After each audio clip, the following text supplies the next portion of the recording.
Hai guys, Assalamualaikum warahmatullahi wabarakatuh. Kembali lagi bersama aku Risecha Juneb dalam Inspirasi Secha. Guys, seperti biasa hari ini aku akan kasih inspirasi nih buat kalian. Tapi sebelumnya buat yang belum subscribe dulu. Klik tombol merah subscribe di kanan bawah video kalian ya. Dukung channelku untuk terus berkarya. Dan ini dia inspirasi untuk kalian semua. Nah teman-teman, saat ini saya sudah bersama dengan Papi. Hai Papi. Halo juga. Nah, kalau episode yang lalu di Inspirasi Secha kita membahas tentang koleksi Papi yaitu uang. Nah, pada episode kali ini kita akan membahas tentang koleksi lain Papi yaitu perangko ya Pak ya. Perangko. Kalau hobi perangko itu namanya filateli. Gitu. Nah, kalau untuk koleksi uang kan Papi memulainya itu dari umur 9 atau 10 tahun. Nah, kalau untuk koleksi perangko sendiri Papi memulainya sejak kapan ya Pak? Wah, lebih kecil lagi tapi tidak jelas ya. Mungkin sebelum sekolah udah main-main perangko sama buku gitu. Karena kan ini kan perangko ini dulunya punya nenek. Jadi nenek kami itu punya surat-surat dari anaknya yang dikirim ke Jawa untuk pendidikan. Mereka koresponden lewat pos, terus ada perangko-perangkonya gitu. Jadi ceritanya sangat menarik. Dengan satu perangko itu mengubah cakrawala hidup saya. Masih kecil, ada orang yang mencari perangko. Orang ini ternyata orang besar yang kami sendiri nggak tahu siapa beliau itu. Beliau nyari perangko zaman Belanda atau zaman Jepang. Kemudian kakak saya, Pak Muhir Juneb, itu berkoresponden dengan orang ini yang namanya adalah Suryadi Suryadharma. Dia seorang laksamana udara, Bapak Auri, Bapak Angkatan Udara Indonesia. Itu saya ketahui setelah saya SMA. Jadi waktu saya masih kira-kira kelas 2 atau kelas 3 SD, itu kakak berkoresponden dengan beliau dan kakak itu tidak tahu perangko apa yang dia mau. Jadi dikirim semua koleksi mbah itu, pilih sendirilah bapak gitu. Kita tidak pernah mikir harga, tidak pernah mikir ada orang yang mau melihat koleksi, kita dikirim aja begitu saja. Akhirnya diambil satu saja, sisanya dikirim kembali. Bapak itu tanya berapa mau dijual. Kakak saya kan polos, dia masih umur 17-18 mungkin. Dia bilang terserah bapak aja, tapi saya mau belajar bahasa Inggris katanya. Saya perlu materi untuk belajar bahasa Inggris, gitu aja. Udah gitu Pak Suryadharma itu mengirimkan tape recorder yang pada saat itu belum ada tape recorder. Saya ingat bagus sekali, mereknya Philips, dengan kaset banyak sekali dan buku juga banyak sekali dan banyak souvenir. Saya masih ingat buku itu namanya English 900. Jadi kami mendengar itu aja tiap hari dan sambil mendengar dari radio Australia sampai kami bisa bahasa Inggris. Nah, jadi selembar perangko bisa membuka cakrawala dunia yang luar biasa sampai saat ini. Jadi berawal dari situ kemudian Papi tertarik untuk mengembangkannya lagi ya Pak ya, untuk mengkoleksi lebih banyak lagi tentunya ya Pak ya. Saya hanya tahu perangko Indonesia setelah besar, setelah lulus sekolah, saya mulai dengan berbagai macam perangko. Kemudian setelah saya terjun di dunia pariwisata, malah perangko ini membuat saya keliling dunia. Begitu. Kok bisa seperti itu Pak? Bisa bikin keliling dunia itu ceritanya gimana? Saya ketemu dengan orang yang sama-sama mengoleksi perangko. Saya tidak pernah menyangka bahwa ada orang yang sehebat itu kalau mengoleksi. Sampai dia harus keliling kemanapun ke berbagai negara hanya untuk mencari perangko-perangko khusus. Suatu ketika saya dapat tamu yang sehobi dengan saya. Kemudian kami bertukar. Karena dia sangat senang dengan apa yang saya koleksi, maka saya pernah disuruh mencarikan perangko sampai ke Vietnam. Khusus untuk mencari perangko ya Pak ya? Sampai ke Vietnam. Saya pergi dengan Hasan waktu itu tahun 2000 berapa ya? 11. 2011. 2011. Atau 2010 kayaknya, ya itu. Kemudian berlanjut sampai sekarang saya masih menerima berbagai macam perangko. Begitu. Di sini kita nanti akan tunjukkan bagaimana caranya menyusun, kemudian mengklasifikasikan. Oke. Ya. Jadi itu tadi pengantarnya teman-teman, dan kita sekarang akan menyimak bagaimana cara menyusun perangko, dan Papi akan menjelaskannya teman-teman. Halo teman-teman, sekarang kembali saya akan memberikan inspirasi untuk salah satu hobi, yaitu mengumpulkan perangko atau filateli. Kita banyak sekali menemukan perangko-perangko di mana-mana, tapi banyak juga diabaikan oleh orang. Mungkin ini salah satu cara kita untuk mengisi waktu selama kita mengalami pandemi, isolasi pandemi ini.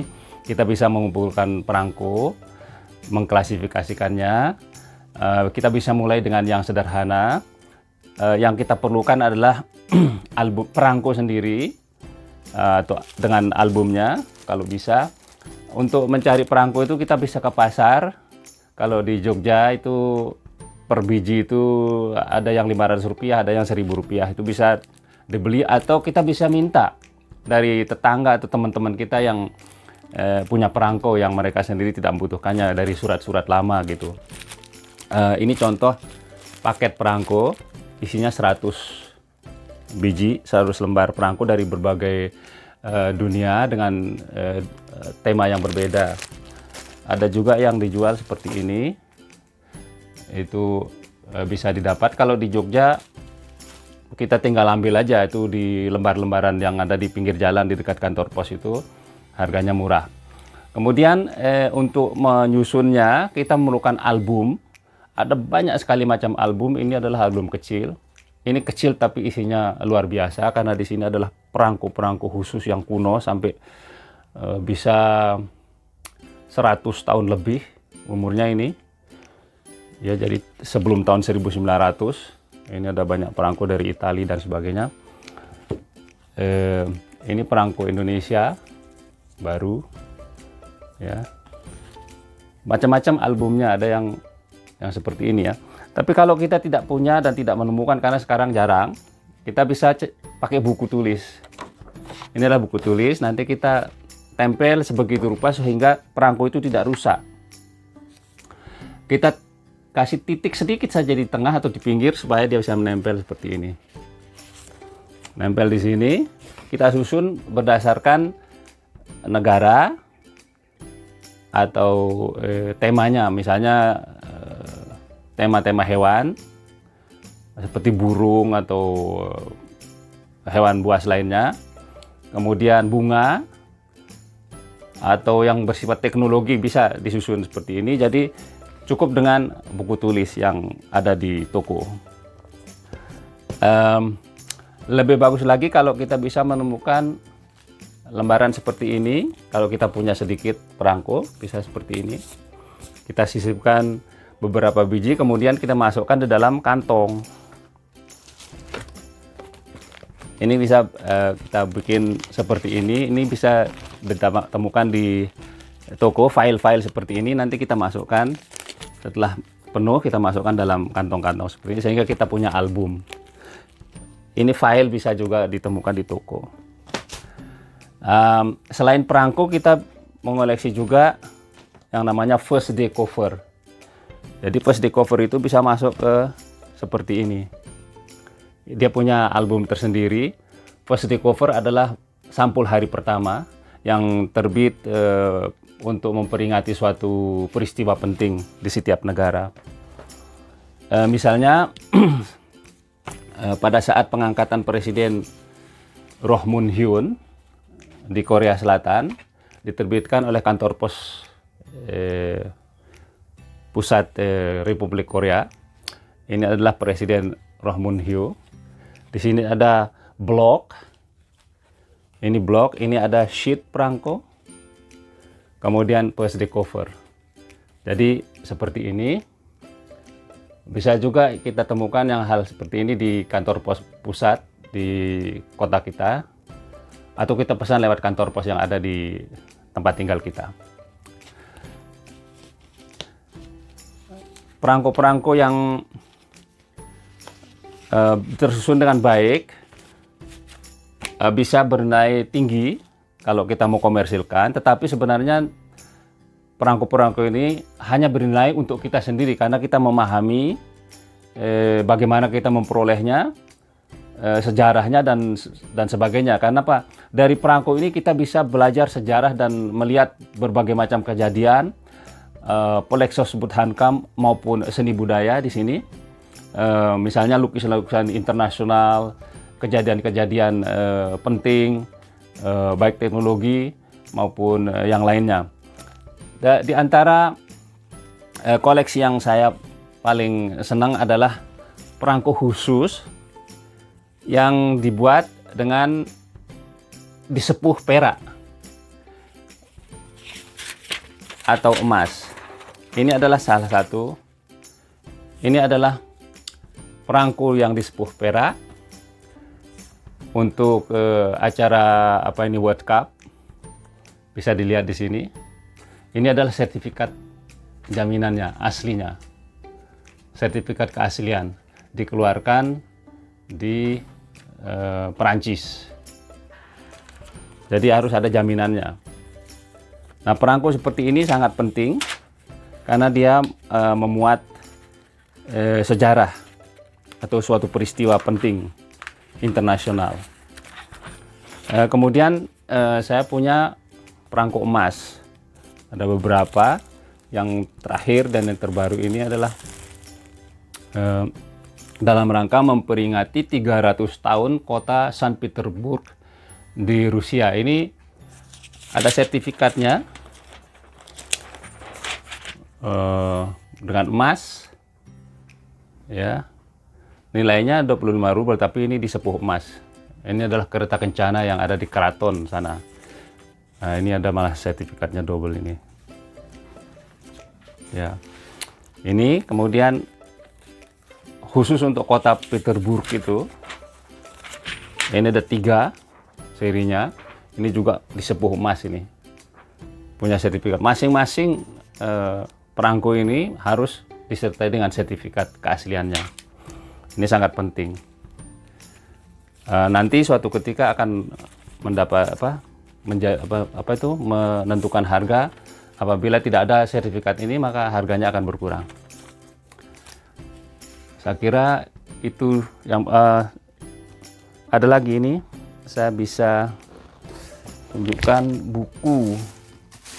Kalau kita berkunjung ke suatu negara atau mungkin ke kantor pos pusat, kita bisa menemukan buku khusus yang diterbitkan yang berisi koleksi perangko, koleksi tertentu. Misalnya ini saya temukan di Bangkok, judulnya Siam Art, seni Thailand.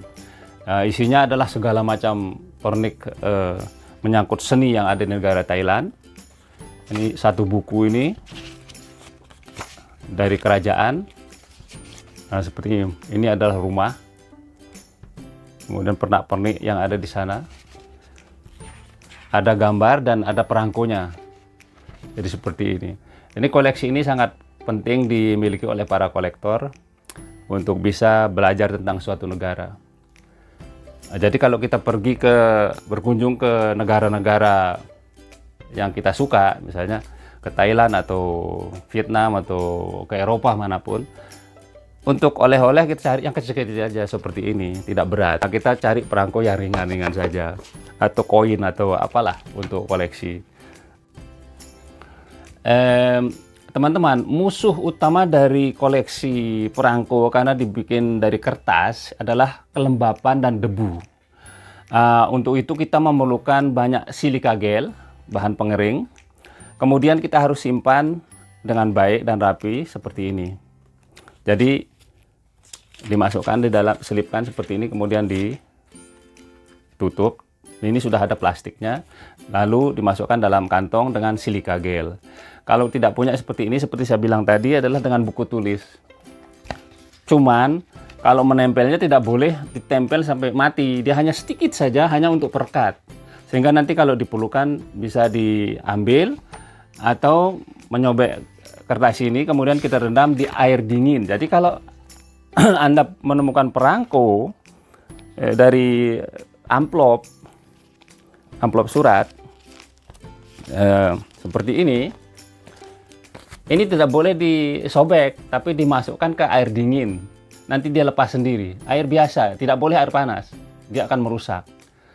Jadi masukkan di air dingin, nanti beberapa jam kemudian akan terkelupas sendiri, kemudian dikeringkan di tempat yang teduh. Dibalik, taruh di atas koran. Ya, koran. Anda bisa cari koran. Setelah Anda ambil dari basah itu, jangan taruh di begini lemnya yang kena. Ini nggak boleh, tapi Anda harus membaliknya. Dan ini akan kering pelan-pelan. Tidak boleh dijemur di matahari, dia akan bengkok. Begitu. Kalau Anda menemukan perangko yang bengkok, maka Anda harus memasukkannya ke dalam album ini, kemudian ditindih. 24 jam nanti dia akan kembali normal. Begitu.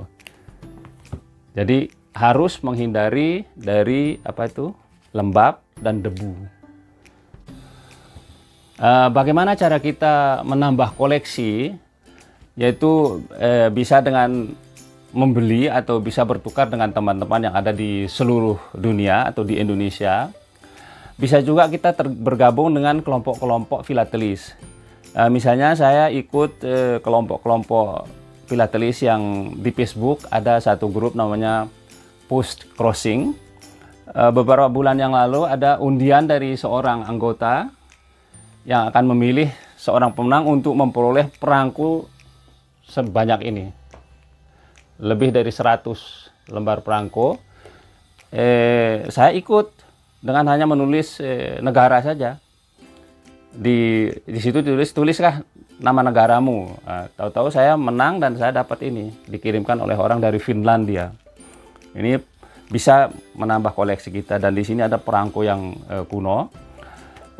Bisa juga dengan kita datang ke pertemuan yang ada di tempat kita, terutama biasa diadakan di kantor pos, kayak kantor pos Yogyakarta, bisa di Mall Jogja pernah, atau di Amplas. Itu kita bisa datang ke sana untuk bertukar. Biasanya ada orang-orang dari Jawa Timur, Jawa Barat, dan sebagainya kumpul di situ, dan kita bisa saling menunjukkan koleksi dan tukar-menukar. Begitu. Nah, teman-teman, itu tadi penjelasan Papi mengenai koleksi perangko yang dimilikinya. Nah, Papi ada pesan-pesan nggak nih buat teman-teman Rizieca Junep tentang koleksi perangko atau koleksi apapun itu, Pak? Ya, mengoleksi apapun itu kan hobi. Kalau kita punya hobi, nanti kita ketemu dengan orang yang sama hobinya. Artinya kita punya kesempatan untuk bersilaturahim, jadi berkumpul. Harus diingat bahwa kalau kita punya hobi, kita kerjakan aja terus, itu nanti mendatangkan suatu kebahagiaan. Jadi kalau Anda punya hobi, Anda senang mengerjakan hobi itu, maka Anda sebetulnya tidak perlu bekerja seumur hidup. Karena Anda bekerja itu untuk hobi.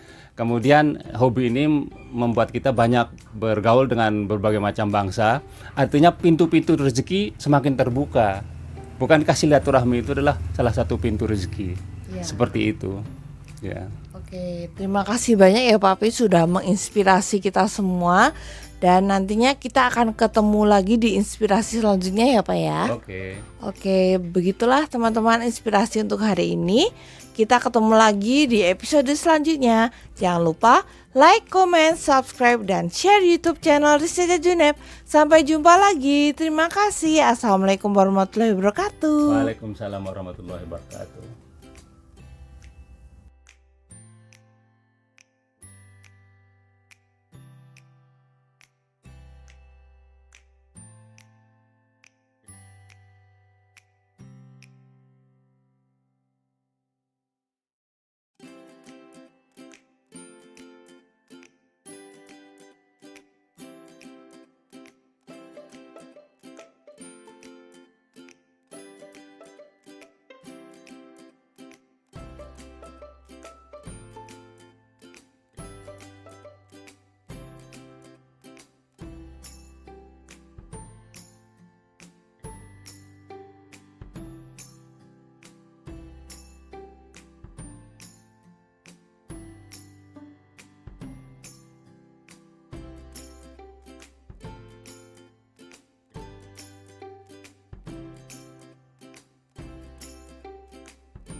Bye.